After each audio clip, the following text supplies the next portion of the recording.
Oke, tugas untuk visualization project Pacman, topik yang diambil data emisi CO2 dan um, greenhouse gases.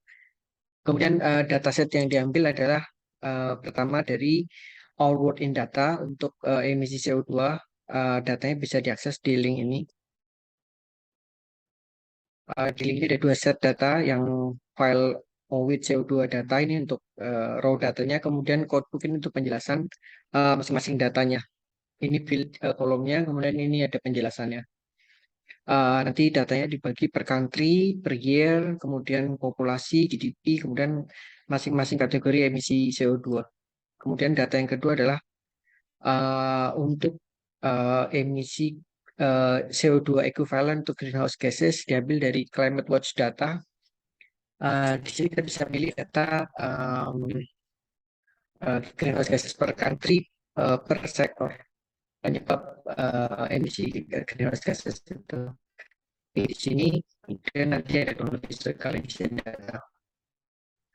Kemudian objektifnya adalah untuk memahami profil emisi CO2 dan greenhouse gases per masing-masing negara, profil profil ini.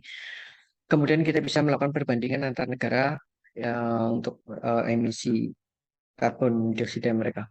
Kemudian untuk hasilnya, visualisasinya, untuk proyek ini visualisasinya dibuat menggunakan bahasa pemrograman R dan framework dashboard Shiny Apps. Bisa diakses di link ini.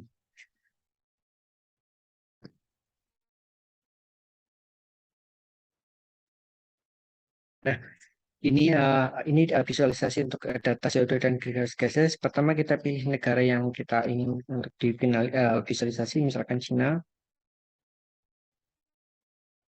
Kemudian kita tambahkan misalkan Indonesia.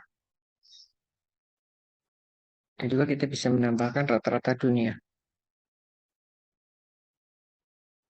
Nah, di sini kita lihat uh, untuk yang pertama ini adalah emisi tahunan CO2, kemudian ini kumulatif CO2, emisi CO2 ya, dan ini ada satuannya di sini. Nah, ini Indonesia, Cina, dan ini dunia. Kemudian ini juga untuk akumulasi. Kemudian per kapita, kita tambahkan satu lagi, misalkan Amerika. Nah, ini Amerika per kapitanya lebih tinggi dibandingkan rata-rata dunia, Indonesia, dan Cina. Kemudian per GDP juga, di sini kita bisa lihat seiring berjalan waktu, emisi CO2 per GDP, per output GDP semakin menurun. Itu artinya kita semakin efisien dalam penggunaan energi untuk kegiatan ekonomi. Kurang lebih seperti itu. Dan ada yang lain juga di sini untuk greenhouse gases selain CO2 ada gas-gas lain yang dihitung ekuivalen CO2 emisinya. Kemudian ini perbandingannya sama data yang, negara yang kita pilih akan ditampilkan di sini.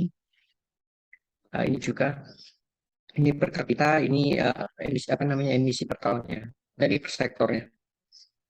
Kita ini dunia.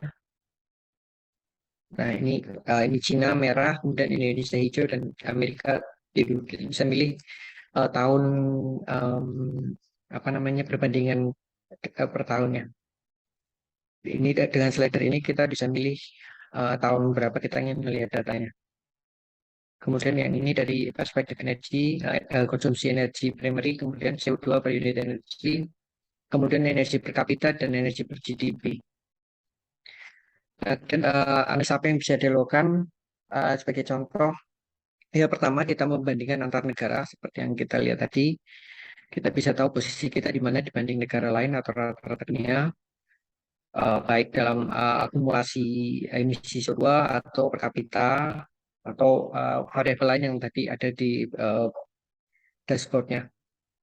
Kemudian selain itu kita juga bisa analisa lain, misalnya kita juga bisa tahu selain CO2 ada aspek lain dari greenhouse gases. Ini sebagai contoh, misalkan untuk emisi tahunan greenhouse gases untuk data Indonesia, kita lihat dari tahun 97 ini kita tinggi sekali dibanding rata-rata negara lain.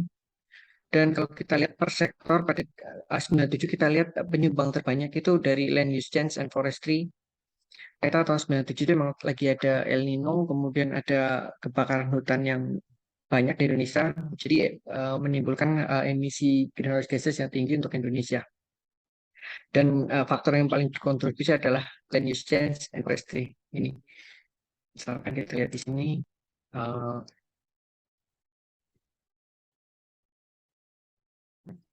nah, ini rata-rata tahunan.